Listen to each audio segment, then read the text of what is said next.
Salut, c'est Maxence. Bonjour, je m'appelle Omar et j'ai 82 ans. Salut, c'est Mohamed. Bonjour, moi c'est Baptiste et j'ai 74 ans. Salut, c'est Ryan. Et aujourd'hui, on va parler des jeux vidéo. Sur la chaîne YouTube du défenseur des droits de l'enfant.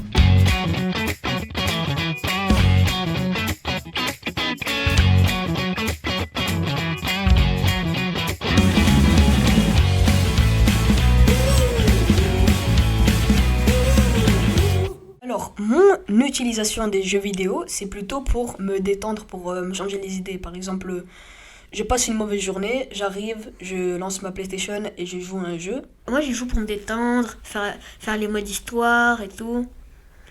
Un peu comme dans la vraie vie.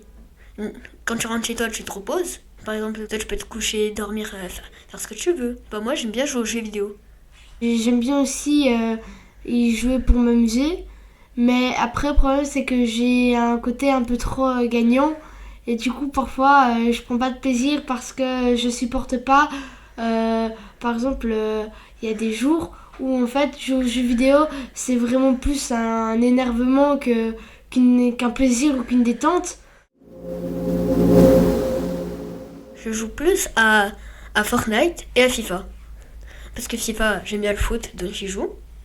Et Fortnite, ce que je peux jouer avec mes amis. Moi, je joue surtout en fait sur ma Switch, bientôt la Play, et sur téléphone. En fait, tous les jeux, j'y gratte surtout chez mon cousin, parce que lui, il a le Play 5. Et ouais, on n'a pas le budget. Je suis un grand fan de foot, du coup, je joue à FIFA. J'aime bien les voitures, du coup, je joue à Forza Horizon. Je suis un passionné de guerre, je joue à War Thunder, à World of Warships. Moi, en fait, ma mère, surtout, elle a peur que les jeux vidéo rendent violents parce qu'elle est sur Facebook et tout. Enfin, des fois, elle voit des trucs sur Facebook et sur des trucs comme ça. Où genre, c'est des études qui sortent de nulle part et qui disent tel ou tel truc que les jeux vidéo rendent violents. Enfin, ça dépend les personnes, puisque les gens comme moi, comme nous, en fait, on sait très bien que les jeux vidéo, c'est pas la vraie vie. Mais il y a encore plein de gens. Il y a plein de gens à la télé, on voit à la télé là.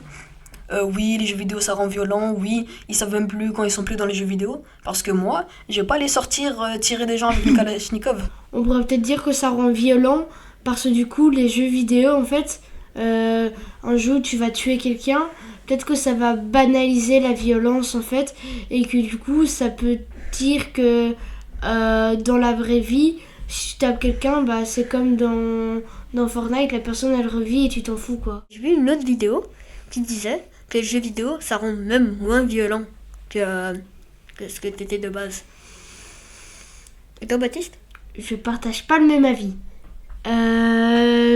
Surtout pour le plan du stress, parce que moi justement quand je joue aux jeux vidéo je suis super stressée et ça me stimule mais énormément. En fait, ça rend pas vraiment myope. Enfin, ça dépend si tu joues sur mobile, mais sur console, si t'es assez loin de la télé, si t'es pas proche comme ça, c'est probablement. Enfin, ça fait rien. Tant que c'est modéré et que tu restes pas beaucoup plus que 3 heures non-stop dans le noir en train de jouer. Hein? Je vise personne. Pourquoi ça me vise là, moi? Non, je vise personne. Non, Non, mais 3 heures, c'est quand même beaucoup, non? ouais, une fois j'ai joué 4 heures non-stop. Hein? Il y a autre chose aussi qui peut faire peur aux parents de laisser leur enfant jouer aux jeux vidéo, c'est que c'est addictif.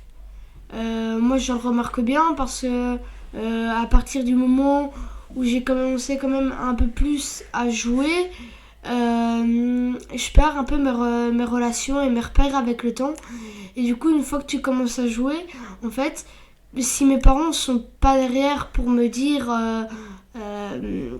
arrête de jouer, ben je vais continuer à jouer peut-être dans la limite raisonnable. Moi, j'ai le droit de jouer aux jeux vidéo, mais que si j'ai des bons points. Si je reviens à la maison et que j'ai un 0 sur 10, et ben ils me diront t'es privé de jeux vidéo de la semaine ou du mois. Une bonne limite de temps. 1h30 par jour ? Ouais, 1h30 par jour, c'est exactement ce que j'allais dire. Et ça, c'est franchement pas un truc à dépasser. Parce que après, ce sera peut-être 1h45 un jour, puis 2h, puis 2h30. Et après, toujours tu vas augmenter en disant ouais, mais allez, 5 minutes. Et puis, à un moment, ça devient vraiment nocif. Et là, c'est hard, quoi. Moi, ma mère, la vérité, elle m'a dit tu peux jouer, je m'en fous, mais quand elle m'appelle, je dois venir. C'est-à-dire que, ouais, elle m'a déjà dit ouais, mais pause sur un jeu en ligne. Elle m'a déjà dit ça. Ah, j'ai eu le seum, je me rappelle. Du coup, elle a dit je peux jouer autant que je veux, mais seulement dès qu'elle m'appelle, je dois descendre direct, parce que si je descends pas, je me fais cartonner. Hein. Pas. Et ma mère me dit oui, tu joues trop aux jeux vidéo, oui, ça va atténuer tes points et tout. Alors j'ai toujours les meilleurs points, je suis premier de la classe tout le temps. Et que bah c'est pas forcément les jeux vidéo qui font baisser les points. Je suis tombée sur un article de... le site c'était non je sais plus, je vais pas dire de bêtises, qui disait que des chercheurs avaient conclu que ça développait la matière grise et que ça développait l'attitude des réflexes et l'attitude à réfléchir vite en fait. Il disait qu'il y avait tous les ingrédients aussi pour entraîner une personne à devenir dépendante du jeu, mais il disait que si c'était bien géré, il pouvait pourquoi pas avoir un apport positif. Moi, ma passion, c'est le dessin. J'aime beaucoup dessiner.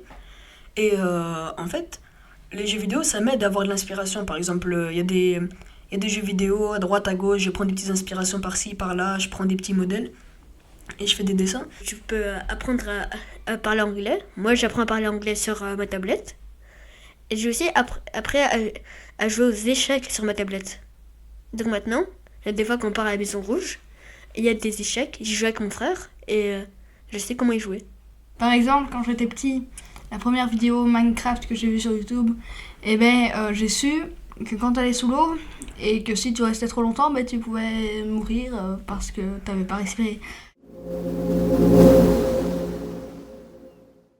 Si tu t'es acheté par exemple une PS4, aujourd'hui tu en as encore facilement pour 200-300 €. Après, si tu dois encore t'acheter un jeu, tu en as pour 60 €, ça devient plus difficile. Et après, par exemple, il y a aussi l'argent que tu peux dépenser dans un jeu vidéo. En fait, il y a des jeux, ils sont totalement gratuits, mais par contre, tu dois payer pour avoir plus, payer pour être plus fort, payer. Il y a d'autres jeux où tu payes, c'est juste cosmétique, ou il y a des jeux où tu payes plus pour l'acheter, mais c'est un gros jeu et t'as pas besoin d'acheter, et c'est comme ça. Ou alors il y a des jeux, c'est gratuit, mais tout est gratuit, par contre, il y a des publicités. En fait, il y a des différences. À mon avis, tous les enfants ne peuvent pas, parce qu'il y a peut-être des familles qui n'ont pas assez d'argent pour acheter des PS4, des Switch ou quoi. Donc alors, des fois, ils achètent une tablette, un téléphone pour les parents et ils laissent les enfants jouer. Pour l'histoire de la Play, Schmaderon, elle m'a lâché un gros non. Parce que. On est ensemble. Et que pour les faits, j'ai doublé, du coup, ma daronne m'a lâché un gros non. On n'est pas ensemble. Du coup, on gratte un peu aux frères, aux potes, aux cousins. C'est bien, c'est bien. Moi, ma mère, quand elle m'a dit non, je me suis mis au travail. Je commence à revendre des dessins à l'école. Je commence à faire du commerce à droite, à gauche. Là, j'ai... Mais non. Oui, réel. Jouer aux jeux vidéo, si vous voulez pas grave, mais au moins tester une fois dans votre vie. Il y a des jeux pour tout, vraiment. Juste un peu à chercher sur Google ou bien sur YouTube. Il y aura tout ce que vous aimez.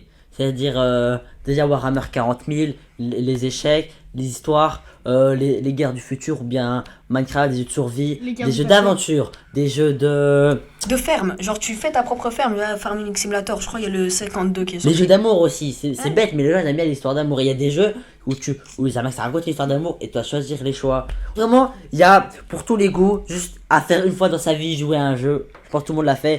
Au revoir, merci de nous avoir suivis, likez, commentez, partagez. On a adoré faire cette vidéo.